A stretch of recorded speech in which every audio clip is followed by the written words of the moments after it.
ದರ್ಶನ್ ಅನಾರೋಗ್ಯದ ವಿಚಾರದಲ್ಲಿ ಅಚ್ಚರಿಯ ಬೆಳವಣಿಗೆಯೊಂದು ನಡೆದಿದೆ. ಈವರೆಗೂ ಬೆನ್ನು ಹುರಿ ಸರ್ಜರಿಗೆ ಒಪ್ಪದ ದರ್ಶನ್ ಈಗ ಏಕಾಏಕಿ ಶಸ್ತ್ರಚಿಕಿತ್ಸೆಗೆ ಒಳಗಾಗಲು ಓಕೆ ಅಂದಿದ್ದಾರಂತೆ. ಅನಾರೋಗ್ಯದ ಕಾರಣಕ್ಕಾಗಿ ಮಧ್ಯಂತರ ಜಾಮೀನು ಮಂಜೂರು ಮಾಡಿದ್ದ ಹೈಕೋರ್ಟ್ನ ಮಾನ್ಯ ನ್ಯಾಯಮೂರ್ತಿಗಳೇ ಸ್ವತಃ ದರ್ಶನ್ ಸರ್ಜರಿ ಬಗ್ಗೆ ಪ್ರಶ್ನೆ ಮಾಡಿದ್ದಾರೆ. ಯಾವಾಗ ನ್ಯಾಯಮೂರ್ತಿಗಳೇ ಈ ಕುರಿತು ವಿಚಾರಿಸಿದ್ರು ದರ್ಶನ್ ಎದೆಯಲ್ಲಿ ಲಬ್ ಡಬ್ ಶುರುವಾಗಿದೆ. ಸರ್ಜರಿ ಆಗದೇ ಇದ್ರೆ ಮುಂದೇನು ಅನ್ನೋ ಆತಂಕ ಶುರುವಾಗಿದೆ. ಹಾಗಾಗಿ ಸರ್ಜರಿ ಕುರಿತಂತೆ ವೈದ್ಯರ ಬಳಿ ಚರ್ಚೆ ಮಾಡಿದ್ದಾರೆ ಅನ್ನೋ ಮಾಹಿತಿ ಹೊರಬಿದ್ದಿದೆ. ಹಾಗಾದ್ರೆ ಸರ್ಜರಿ ಯಾವಾಗ? ಉಳಿದ 11 ದಿನದಲ್ಲಿ ಏನೆಲ್ಲ ಆಗುತ್ತೆ? ತರಾತುರಿಯಲ್ಲಿ ಸರ್ಜರಿಗೆ ಪ್ಲಾನ್ ಮಾಡಲು ಕಾರಣವಾದ್ರೂ ಏನು? ಈಗ ಬರ್ತಿದೆ inside exclusive story. Take a look.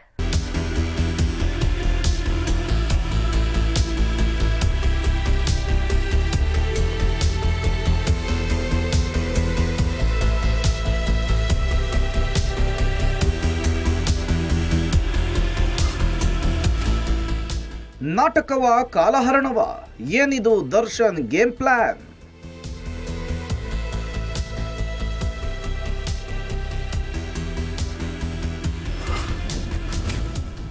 ಅಳೆದು ತೂಗಿ ನಿರ್ಧಾರ, ಮುಂದಿನ ವಾರ ಆಪರೇಷನ್. ಜೈಲಿನ ರೌರವ ನರಕದಲ್ಲಿದ್ದ ದರ್ಶನ್ಗೆ ಅಲ್ಲಿಂದ ಬಿಡುಗಡೆ ಬೇಕಿತ್ತು. ಸೆಷನ್ಸ್ ಕೋರ್ಟ್ನಲ್ಲಿ ಯಾವಾಗ ಬೇಲ್ ಅರ್ಜಿ ರಿಜೆಕ್ಟ್ ಆಯ್ತೋ ಮುಂದೇನು ಅನ್ನುವ ಆತಂಕ ಕಾಡಿತ್ತು. ಕಣ್ಣು ಮುಚ್ಚಿದ್ರೆ ತನಿಖಾಧಿಕಾರಿಗಳು ಸಲ್ಲಿಸಿದಂತಹ 3991 ಪುಟಗಳ ಚಾರ್ಜ್ ಶೀಟ್ ನ ಒಂದೊಂದೇ ಹಾಳೆಗಳು ಕಣ್ರೆಪ್ಪೆಯನ್ನ ತೆರೆಸ್ತಾ ಇದ್ವು. ಚಾರ್ಜ್ ಶೀಟ್ ನಲ್ಲಿದ್ದಂತಹ ಫೋಟೋಗಳು ಕನಸಾಗಿ ಕಾಡ್ತಾ ಇದ್ವು. ಜೈಲಲ್ಲಿ ಮಾಡಿಕೊಂಡಿದ್ದ ಎಡವಟ್ಟುಗಳು ಕ್ಷಣ ಕ್ಷಣಕ್ಕೂ ಕೂಡ ಇರಿತಾ ಇದ್ವು. ಇದರ ಜೊತೆ ಬೆನ್ನುಹುರಿ ಸಮಸ್ಯೆ. ಮಾನಸಿಕವಾಗಿ ಕುಸಿದೇ ಹೋಗಿದ್ದ ದರ್ಶನ್ಗೆ ಬೆನ್ನುಹುರಿ ಸಮಸ್ಯೆ ದೈಹಿಕವಾಗಿ ಹಿಂಸಿಸಿತ್ತು. ಅದೆಂತಹ ಹಿಂಸೆ ಅಂದ್ರೆ 1.5 kg ತೂಕದ ಬ್ಯಾಗ್ ಎತ್ತುವುದಕ್ಕೆ ಹರಸಾಹಸ ಪಡ್ತಾ ಇದ್ರು ದರ್ಶನ್. ಅಷ್ಟೊಂದು ನೋವು ಬಾಧಿಸ್ತಾ ಇದ್ರು. ಬಳ್ಳಾರಿಯಲ್ಲಿ ಚಿಕಿತ್ಸೆ ಬೇಡ ಅಂತ ಹೇಳಿ ಹಠ ಹಿಡಿದಿದ್ರು. ಈ ಹಠ ಯಾಕೆ ಅನ್ನುವಂತಹ ಯಕ್ಷ ಪ್ರಶ್ನೆಯಾಗಿತ್ತು. ಈಗ ಅದೆಲ್ಲವೂ ಕೂಡ ಬಯಲಾಗ್ತಾ ಇದೆ.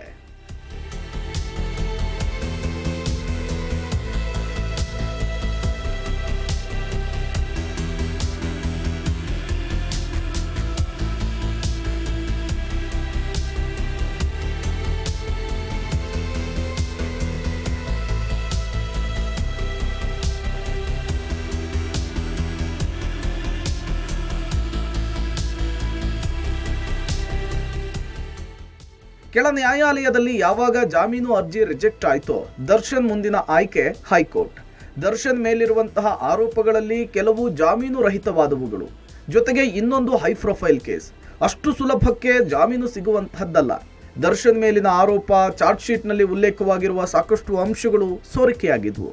ಹಾಗಾಗಿ ರೇಣುಕಾಸ್ವಾಮಿ ಕೊಲೆ ಕೇಸ್ನ ಪಿನ್ ಟು ಪಿನ್ ವಿಷಯ ಕರುನಾಡಿಗೆ ತಿಳಿದಿತ್ತು.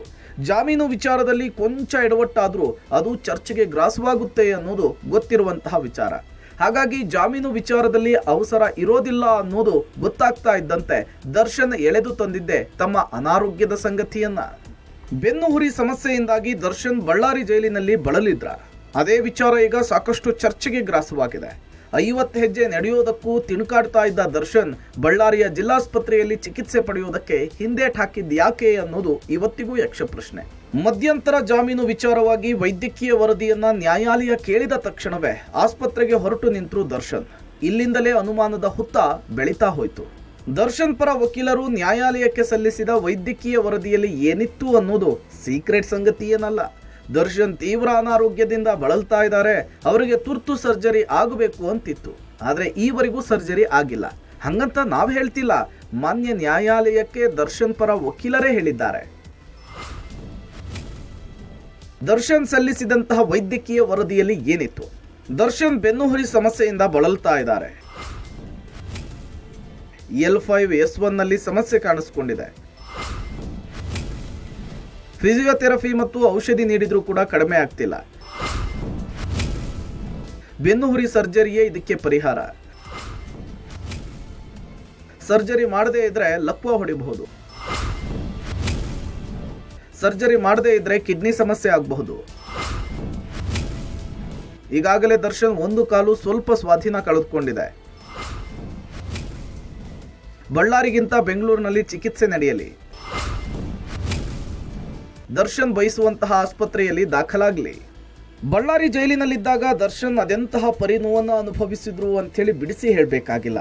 ಅವರೇ ಮಾಧ್ಯಮಗಳ ಕ್ಯಾಮರಾದಲ್ಲಿ ಸೆರೆಯಾಗಿದ್ದನ್ನು ನೋಡಿ ಇಷ್ಟೊಂದು ಕಷ್ಟಪಡ್ತಾ ಇದ್ದ ದರ್ಶನ್ ಜೈಲಿನಲ್ಲೂ ಚಿಕಿತ್ಸೆ ಪಡಲಿಲ್ಲ, ಬಳ್ಳಾರಿ ಆಸ್ಪತ್ರೆಗೂ ಹೋಗಲಿಲ್ಲ. ಅದೇಕೆ ಅಂಥೇಳಿ ಅವ್ರಿಗೆ ಮಾತ್ರ ಗೊತ್ತು. ಆದರೆ ಮಧ್ಯಂತರ ಜಾಮೀನನ್ನು ಕೊಟ್ಟುಬಿಡಿ, ನಾನು ಬೆಂಗಳೂರಿಗೆ ಹೋಗಿ ಚಿಕಿತ್ಸೆ ಪಡಿತೀನಿ ಅಂಥೇಳಿ ಹೈಕೋರ್ಟ್ಗೆ ಮನವಿ ಮಾಡಿಕೊಂಡ್ರು. ವೈದ್ಯರು ನೀಡಿದ ವರದಿಯನ್ನು ಗಮನಿಸಿದಂತಹ ಮಾನ್ಯ ನ್ಯಾಯಾಲಯವು ಚಿಕಿತ್ಸೆಯ ತುರ್ತುವನ್ನು ಗಮನಿಸಿ 6 ವಾರಗಳ ಕಾಲ ಜಾಮೀನು ಮಂಜೂರು ಮಾಡಿತ್ತು. ಈಗ ದರ್ಶನ್ ಆಸ್ಪತ್ರೆ ಸೇರ್ಕೊಂಡು 30 ದಿನಗಳು ಕಳೆದಿದೆ. ಆದರೆ ಇನ್ನೂ ಶಸ್ತ್ರಚಿಕಿತ್ಸೆ ಪಡೆದಿಲ್ಲ. ಹಂಗಂತ ಚಿಕಿತ್ಸೆಯೇ ನಡೆದಿಲ್ಲ ಅಂತ ನಾವು ಹೇಳ್ತಿಲ್ಲ. ದರ್ಶನ್ಗೆ ಅಧಿಕ ರಕ್ತದೊತ್ತಡವಂತೆ, ಅದನ್ನ ಕಂಟ್ರೋಲಿಗೆ ತರೋದಕ್ಕೆ ಆಗ್ತಿಲ್ವಂತೆ. ಹಾಗಾಗಿ ಸರ್ಜರಿ ಆಗಿಲ್ಲ ಅನ್ನೋದು ದರ್ಶನ್ ಪರ ವಕೀಲರು ನ್ಯಾಯಾಲಯಕ್ಕೆ ಕೊಟ್ಟ ಉತ್ತರ.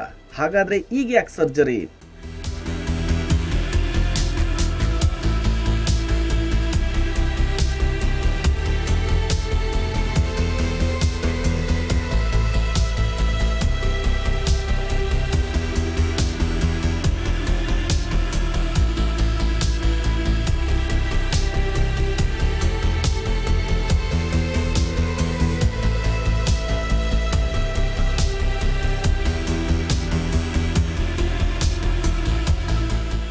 ಚಿಕಿತ್ಸೆಯ ವಿಚಾರದಲ್ಲಿ ದರ್ಶನ್ ನಡೆ ಕ್ಷಣ ಕ್ಷಣಕ್ಕೂ ಅನುಮಾನ ಹುಟ್ಟಿಸ್ತಾ ಇದೆ.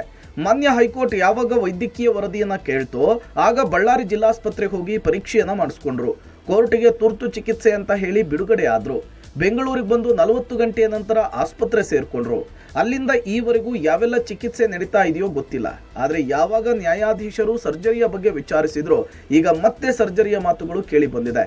ರಕ್ತದೊತ್ತಡದ ನಿಯಂತ್ರಣಕ್ಕೆ ತಂದು ಸರ್ಜರಿಗೆ ಪ್ಲಾನ್ ಮಾಡಲಾಗ್ತಿದೆ ಅನ್ನೋದು ದರ್ಶನ್ ಆಪ್ತರ ಮಾಹಿತಿ. ಆದರೆ ಅದು ಕೂಡ ನಿಶ್ಚಯವಾಗಿಲ್ಲ. ಆಪ್ತ ಮೂಲಗಳ ಪ್ರಕಾರ 5 ವಾರಗಳ ಕಾಲ ಫಿಸಿಯೋಥೆರಪಿ ಮೂಲಕ ಗುಣಪಡಿಸುವ ಪ್ರಯತ್ನಕ್ಕೆ ವೈದ್ಯರು ಮುಂದಾಗಿದ್ರಂತೆ. 5 ವಾರಗಳ ನಂತರವೂ ಕೂಡ ಬೆನ್ನುಹುರಿ ಸಮಸ್ಯೆ ಕಡಿಮೆ ಆಗದೇ ಇದ್ರೆ ಸರ್ಜರಿ ಅನಿವಾರ್ಯ ಅಂತ ಈ ಹಿಂದೆಯೇ ವೈದ್ಯರು ಸೂಚಿಸಿದ್ರಂತೆ.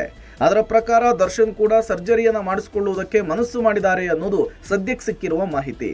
ಸರ್ಜರಿ ವಿಚಾರದಲ್ಲಿ ಹಲವು ಸಂಗತಿಗಳು ಹರಿದಾಡ್ತಾ ಇವೆ. ಸದ್ಯ ದಾಖಲಾಗಿರುವ ಆಸ್ಪತ್ರೆಯ ಬದಲು ಮತ್ತೊಂದು ಆಸ್ಪತ್ರೆಯಲ್ಲಿ ಸರ್ಜರಿ ಮಾಡಿಸಿಕೊಳ್ಳಲು ದರ್ಶನ್ ಯೋಚಿಸಿದ್ದಾರೆ ಅಂತ ಹೇಳಲಾಗ್ತಿದೆ. ಈಗಾಗಲೇ ಬೆಂಗಳೂರಿನ ಪ್ರತಿಷ್ಠಿತ ಆಸ್ಪತ್ರೆಯ ಜೊತೆಗೆ ಮಾತುಕತೆ ಕೂಡ ಆಡಿದ್ದಾರಂತೆ. ಎಲ್ಲವೂ ಸೀಕ್ರೆಟ್ ಆಪರೇಷನ್.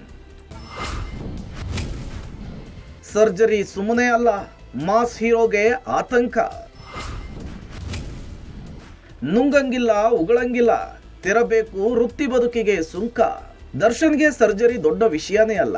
ಈಗ ಅದೆಷ್ಟೋ ಸರ್ಜರಿಗೆ ದರ್ಶನ್ ಒಳಗಾಗಿದ್ದಾರೆ. ಆದ್ರೆ ಈಗ ಆಗಬೇಕಾಗಿರುವಂತಹ ಸರ್ಜರಿ ಎಂದಿನಂತಲ್ಲ. ದರ್ಶನ್ ಹೇಳಿ ಕೇಳಿ ಮಾಸ್ ಹೀರೋ. ಆಗಬೇಕಾಗಿರುವಂತಹ ಸರ್ಜರಿ ತುಂಬಾ ಸೂಕ್ಷ್ಮವಾದುದು. ಬೆನ್ನನ್ನ ಕೊಯ್ಯಿಸಿಕೊಂಡು ನಂತರ ಅದರಿಂದ ಆಗುವಂತಹ ಎಡವಟ್ಟುಗಳೇ ಅಧಿಕ.